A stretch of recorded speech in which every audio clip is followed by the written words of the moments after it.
Hello, and welcome to the Focusing Way podcast, available on iTunes and Stitcher. I'm your host, David Battistella.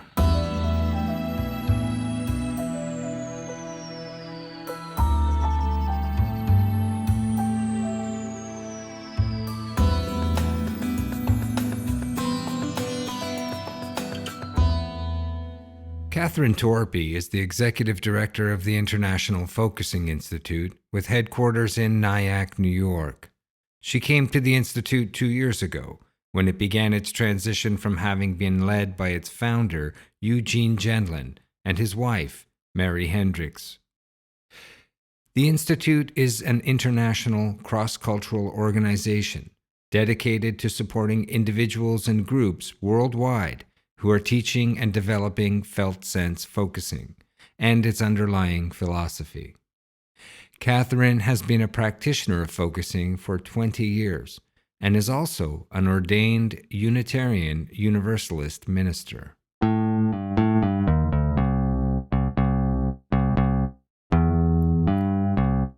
And joining me now is the executive director of the Focusing Institute, Katherine Torpey. Katherine, thank you for being with us today. Thank you so much for having me. It's a real pleasure. Thank you. I just wanted to sort of begin with your own story of focusing, and maybe you could tell me a little bit about how you came to focusing or how you discovered it. Okay. You want the long version or the short version? Whatever feels right. I'll begin at the beginning, which is that I had a moment in my life where I was unhappy and happy, both. And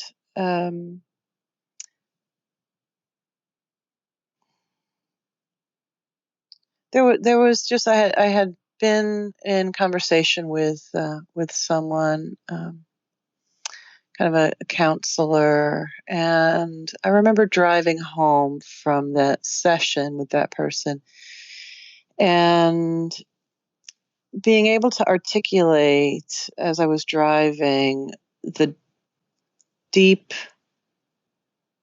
what it was that I was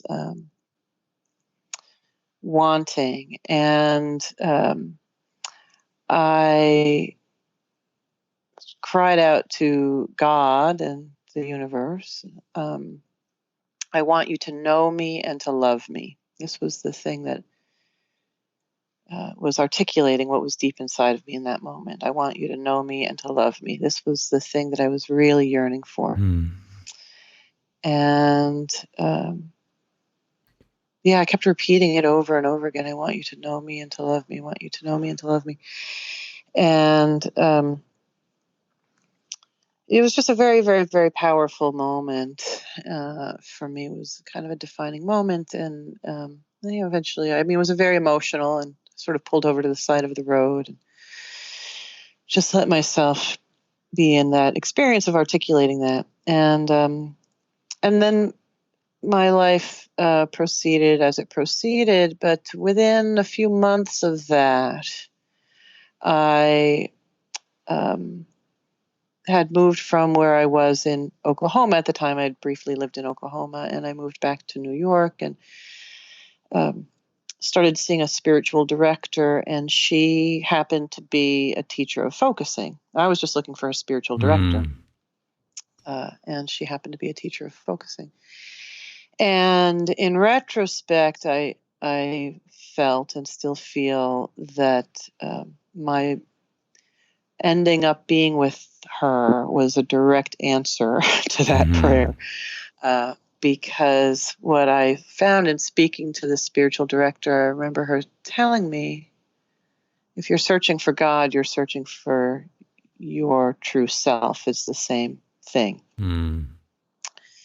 And so when I was crying out to God or something external to me, I want you to know me and to love me, what I learned through focusing was I was also equally crying out to the deepest part of myself. I want you, Katherine, to know me, Mm. Katherine, and to love me. Because that's really what I experienced with focusing. That in fact, in the knowing to know me is to love me. Um, and it's such a beautifully true thing in focusing. It's so genuine and shocking and surprising and delightful in focusing that to know is to love. And I often, when people don't know focusing, they want to know what focusing is. I'll often ask them, have you ever had that experience where there's somebody in your life, somebody you go to school with, somebody you work with, somebody in your family that you just don't like that person for whatever reason. And then one day, who knows, you get stuck in an elevator with them or something, or you share, there's some sort of shared trauma that you go through, or not even a trauma necessarily, but some shared experience, and you have a heart-to-heart talk with this person that you never would have sought out, but it kind of happens. And you have this heart-to-heart with this person, and suddenly you're like, oh my gosh, I love this person. uh, and most people have had some kind of experience like that in their lives, where just actually getting to know someone well um, is an experience of coming to to love them. And I have found that over and over. So that's anyway. That's how I came to focusing, was through a spiritual director. So for me, this was 20 years ago or so, 1996 or so. Mhm. Um, and so for me, it's always been essentially a very spiritual practice. I came to it from a spiritual seeking. Yeah, we sure do have those sort of moments of gratitude and reverence for the process. I know I've sort of experienced that personally as well, that getting to know oneself to the point where there's this sort of deep internal thing that happens that later sort of we describe as a shift or a felt sense, but something that really turns around inside you to fundamentally reset you, maybe is a way of putting it, inside who you are, or resetting yourself from the inside, um, just so that the way we move around in the world sort of changes from that point. Yeah. Yeah. Yeah, it's like a reorientation or new relationship with something that was difficult. And that journey that you began at that moment, um, it's landed you sort of at the center Hmm. of the Focusing Institute. And so, could you just tell me a little bit about the Focusing Institute and its origins and how you've seen it evolve, maybe? Yeah, absolutely. So yeah, so the institute was begun officially in December of 1985, and it came out of the work, of course, of Eugene Gendlin, who developed focusing out of his work at the University of Chicago and working with Carl Rogers. Um, and he wrote his book Focusing. Originally, it was published in 1978 and then went into paperback in 1982.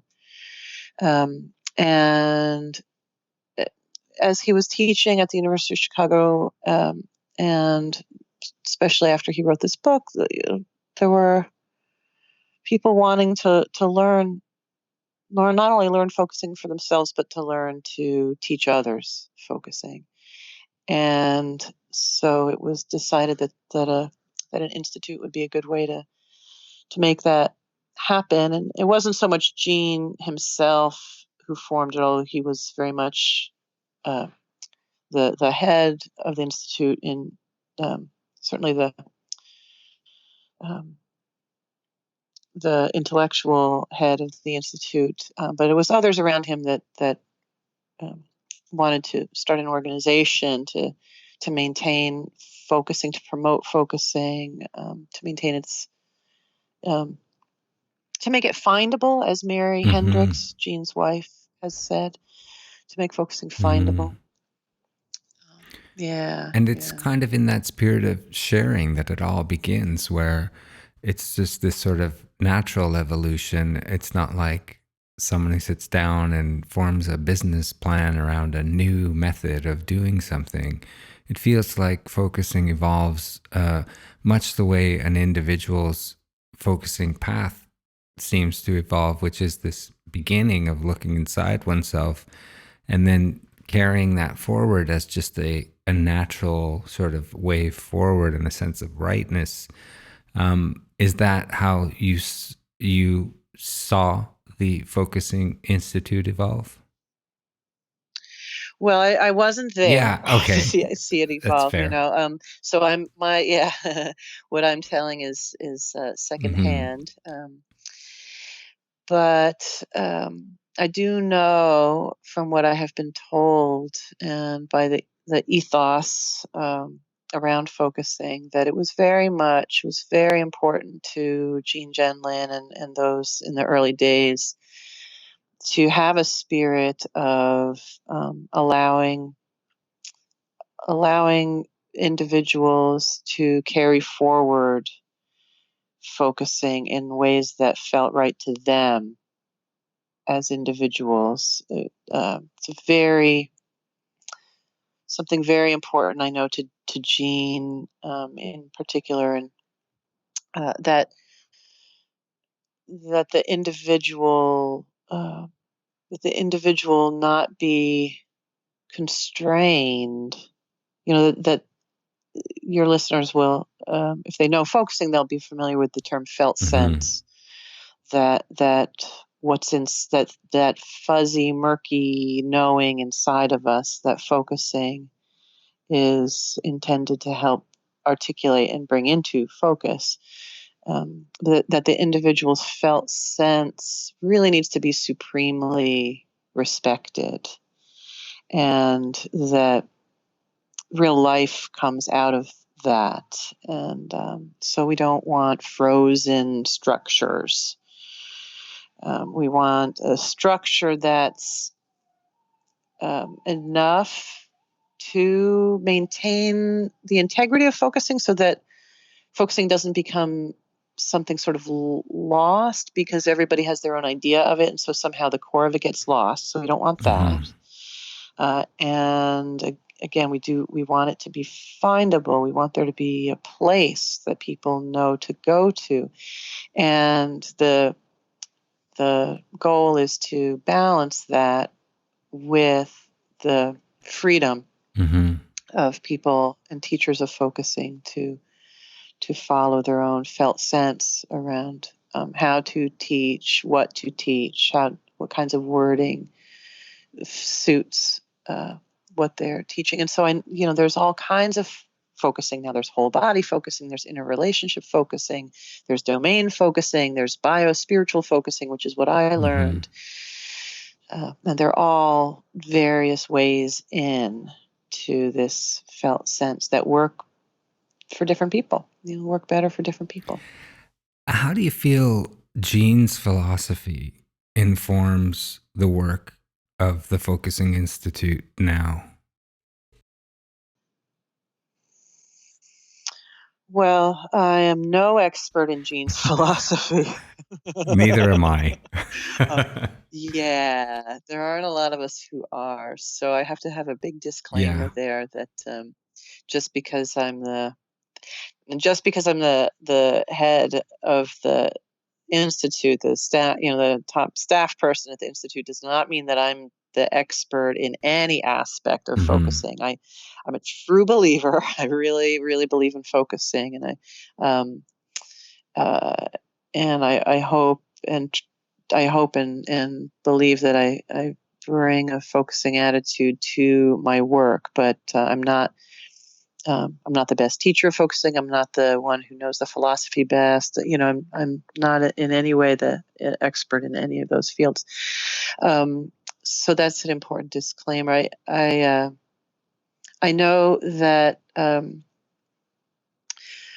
Gene. One of the phrases that people who do know Gene's philosophy well really bring up all the time is that we are interaction first. It's an important basic element to Gene's philosophy, which we usually call the philosophy of the implicit. That we are interaction first, that we don't exist separate from one another, which Gene would term a unit model. So an example is, lungs and air. The lungs don't exist without one. The one implies the other. Air implies someone breathing it in and breathing it out, and lungs imply that the air is there to breathe in and out. And so they're not really wholly. They're not separate units. The one exists with the other in kind of a perpetual state of interaction. I don't know if some of the philosophy experts would quibble with my wording, but but what's important is this non-frozenness. I think that that the philosophy underlying focusing is this always being ready for the new. When I first learned focusing, one of the things that I loved immediately about focusing is, as someone who had been in therapy and plenty of different therapy kinds of situations and small groups, and sort of as somebody who was seeking to understand myself and how to be a better person and how to manage my emotional life, and somebody who had been involved in all of that. What focusing brought for me was, in my experience of being in therapy was that it was somehow often about, identifying something that had happened in the past that had created a reaction in me, as though there were, some finite moment in the past that had created this reaction in me that was also somehow sort of permanent, that I now had to learn how to manage. And what I learned when I learned focusing was that when I go inside and notice the felt sense around any given situation in my life, like let's say I have a difficulty in my work life, something, I'm uncomfortable with my boss. I'm having difficulty with my boss. It's an uncomfortable relationship, let's say.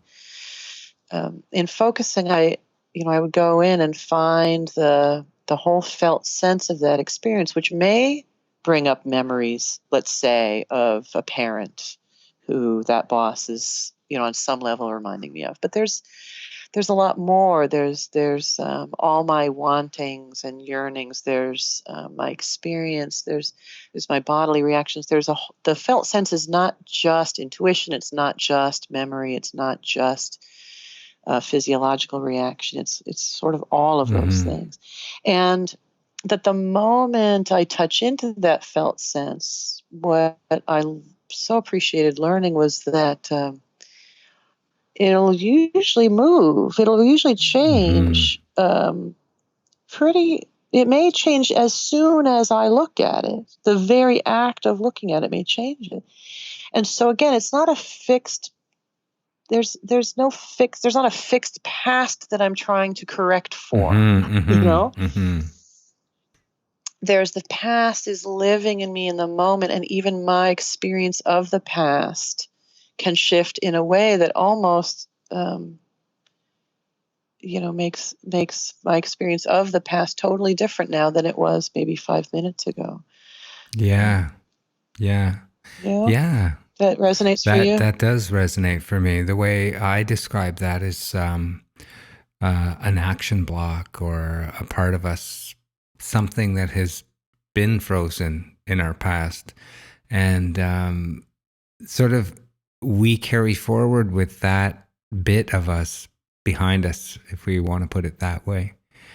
And the moment we turn toward that, and the moment we come into relationship with it, and maybe more importantly, when that relationship is resolved, somehow that bit of us speeds to the present and becomes whole again.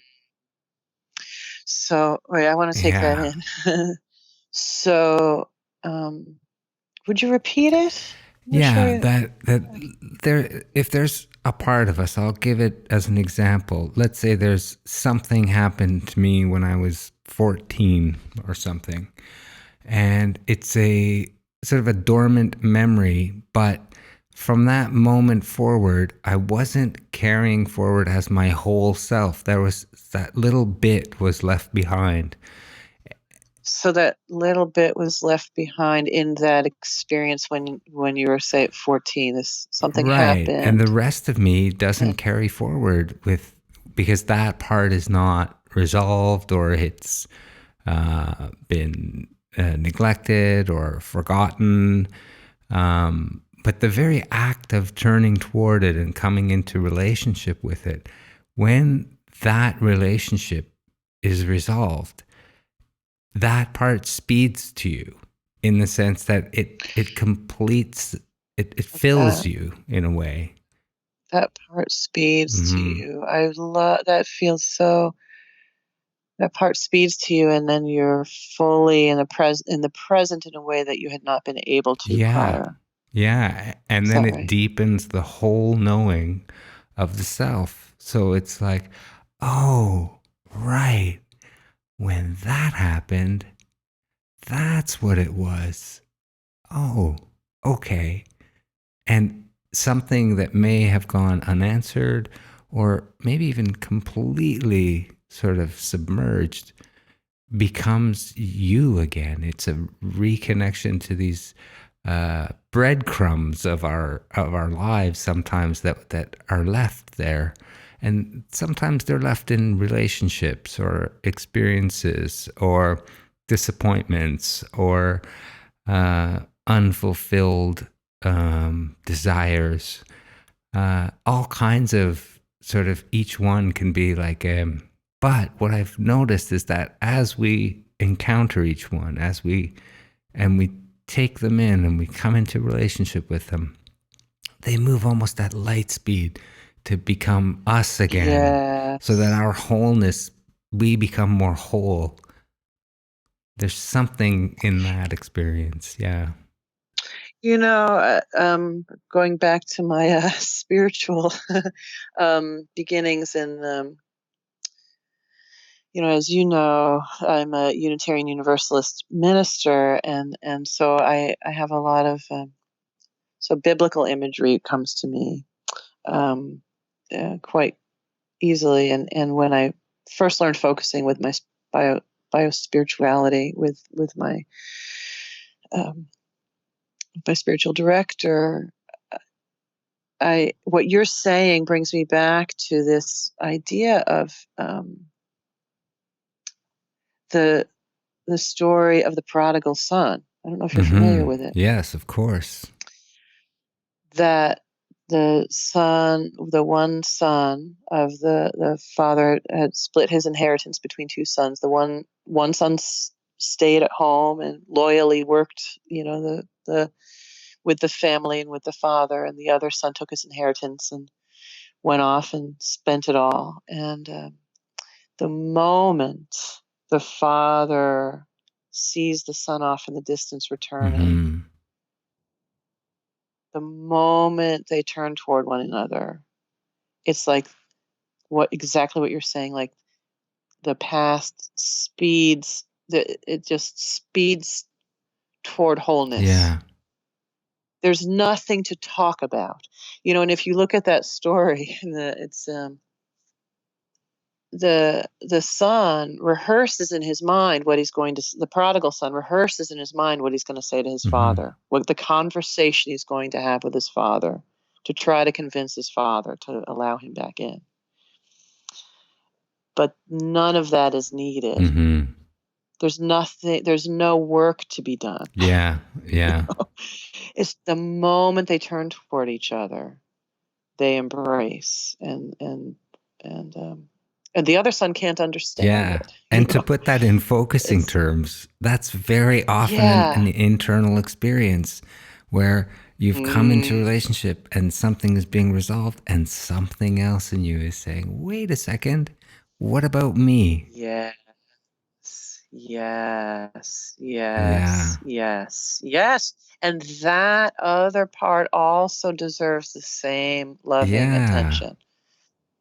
Yeah. Yeah. The father isn't saying, I love you less. He's in that moment with the son who's returning. Yeah, it's a very lovely story.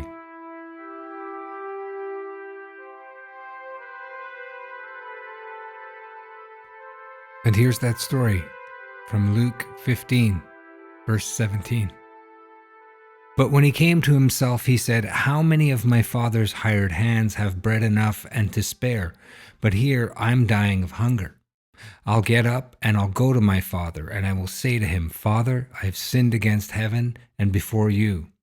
I'm no longer worthy to be called your son. Treat me like one of your hired hands." So he set off and went to his father. But while he was still far off, his father saw him and was filled with compassion. He ran and put his arms around him and kissed him. The son said to him, "Father, I've sinned against heaven and before you. I'm no longer worthy to be called your son." But the father said to his slaves, "Quickly bring out a robe, the best one, and put it on him. Put a ring on his finger and sandals on his feet. And get the fatted calf and kill it, and let us eat and celebrate. For this son of mine was dead and is alive again. He was lost and is found." And they began to celebrate. Now his elder son was in the field, and when he came and approached the house, he heard music and dancing. He called one of the slaves and asked what was going on. He replied, "Your brother has come, and your father has killed the fatted calf, because he has gotten him back safe and sound." Then he became angry and refused to go in. His father came out and began to plead with him. But he answered his father, "Listen, for all these years I've been working like a slave for you, and I've never disobeyed your command. Yet you have never given me even a young goat so that I might celebrate with my friends. But when this son of yours comes back, who's devoured your property with prostitutes, you kill the fatted calf for him." Then the father said to him, "Son, you are always with me, and all that is mine is yours. But we had to celebrate and rejoice, because this brother of yours was dead, and he's come to life. He was lost, and he has been found." Please tune in next time, when we will continue our conversation with Katherine Torpey, the Executive Director of the Focusing Institute. You've been listening to the Focusing Way podcast, available on iTunes and Stitcher. Please also check out our website at thefocusingway.com.